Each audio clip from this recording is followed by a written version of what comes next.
جيرسو بتعدي من كانديدو وتوصل لمحمد عبد الجواد. محمد عبد الجواد يلعبها حلوة.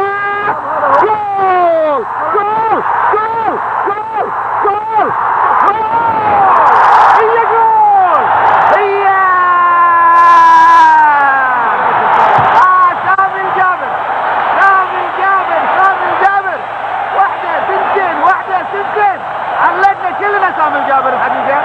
علقنا كلنا لما شاف سامي الجابر بالفعل لما حط الهدف سامي الجابر وشايف الجمهور الكبير في الدقيقة 13. في الدقيقة 13 سامي الجابر. شوفوا الإعادة شوفوا الإعادة شوفوا الإعادة شوفوا الإعادة شوفوا الإعادة شوفوا لما لعبت حلوة. شوفوا الإعادة شوف شوف هذه واحدة هذه واحدة هذه واحدة وهي الثانية هاي الثانية. وشوفوا الثالثة شوفوا الرابعة. الرابعة يخلص سامي الجابر هدف في دقيقة 13. سامي الجابر دقيقة 13 زي ما شفت المباراة وراح يطلع الآن. حصل